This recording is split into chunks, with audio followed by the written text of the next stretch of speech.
Playing in the new one for a while, and the reigning champs, of course, the Boston Celtics. They cruised in the first round, and they're 50 from three. They hit that one from Brown, who was 0 for 9 at that point, and it's a three-point game. In the late going, got to get the shot up. Smart. Karl Anthony Towns gets the field game one on the road. Here's Brunson after the dub. I feel like we still had momentum at that point. Obviously, wasn't the result that we wanted. But, you know, we had another 5 minutes to go out there and compete. And we went out there as a team and did that. Just thankfully, I had my teammates because, overtime, I wasn't at my best, but my teammates had my back, and I'm very thankful for that. The Knicks trailed by 16 at the break, the largest halftime deficit they've overcome to win a playoff game in the history of the franchise. According to ESPN Analytics, the Knicks were not given much of a chance to win. It was 6%, according to the analytics, but they didn't know what New York knew. Jalen Brown, some thoughts on the other side of it.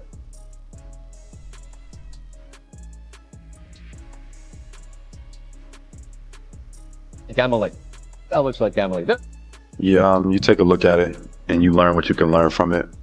Obviously, we had a historic night of like missed three-pointers, etc. We'll take a look and kind of see what the energy was. But in reality, you almost got to have a short-term memory, throw it away, get ready for game. Enough time to let stuff carry over. So, you know, we make adjustments and we come ready to play on our home floor. We have this just into the newsroom, this Action Bronson report, Steve. It came in all caps. Sweep.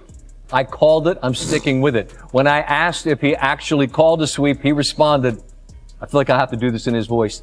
I did. To my hater-ass friend, I went all the way positive. This has been an Action Bronson report.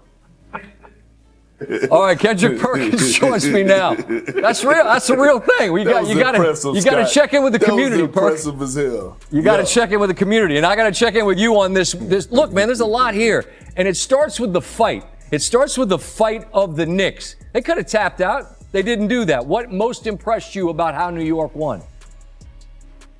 Well, let me tell you, Scott, that was a brawl for it all. The most impressive win of the postseason. Not just for the Knicks, but overall. And it started because they got to an identity, a Tom Thibodeau identity, and it started with Mikal Bridges. I thought he did an excellent job, him and Josh Hart, of getting all the 50-50 balls, making defensive stops, doing what they needed to do with the little things that didn't show up in the stat sheet. Huge steal down the stretch from Mikal Bridges. That looked like the Phoenix Suns' Mikal Bridges. And all of a sudden, 2025, Lil Scottie Pippen, OG Anunoby, and Big Body Brunson. Both 29 points apiece. Did it on the offensive end in great fashion. And let me give some credit to Karl Anthony Towns defensively.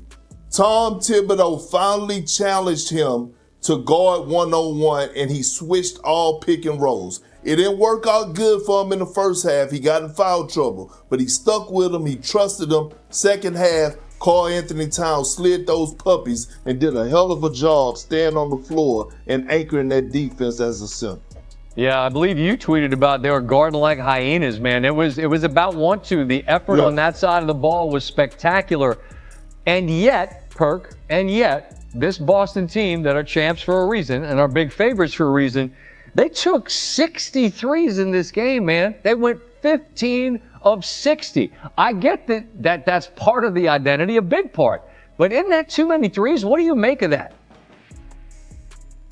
I don't like it, Scott. And as champions, you should know better, right? If it's not working, that don't mean continue to take threes. We saw this last year in the finals. They didn't make three-point shots at a high clip, but they got to the paint.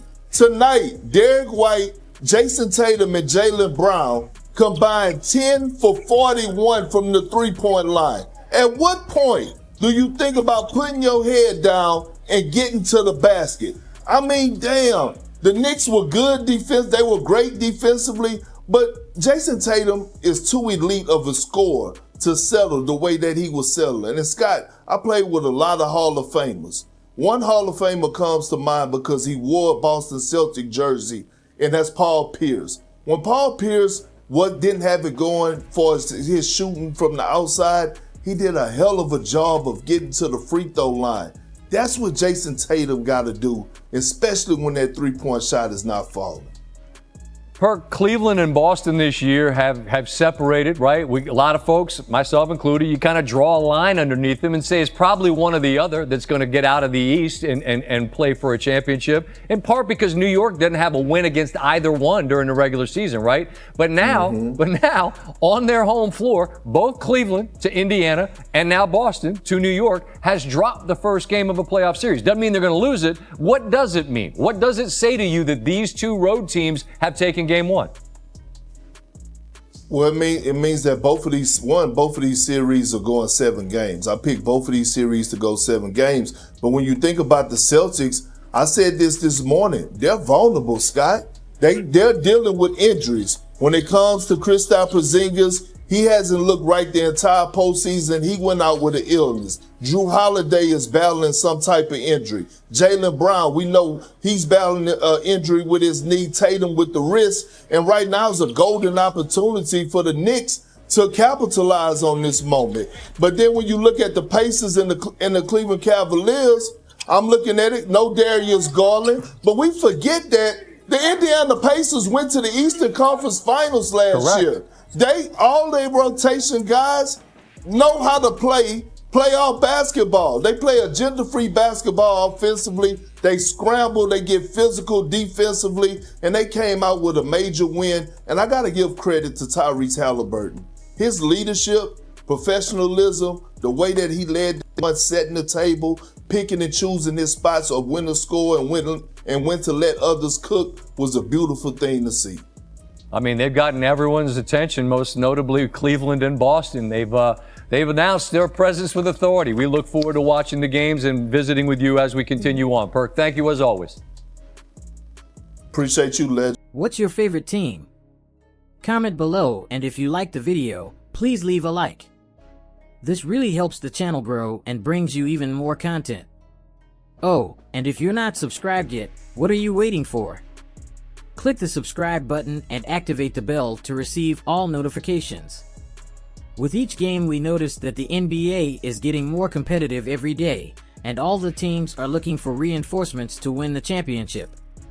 And only here can you follow your favorite team daily with incredible content from different sources. Here on the channel, there are new videos every day with analysis, curiosities, and the best moments in basketball. That's it for today, folks. Thanks for following along. The NBA doesn't stop, and neither do we. Until the next video. NBA, the passion that connects us.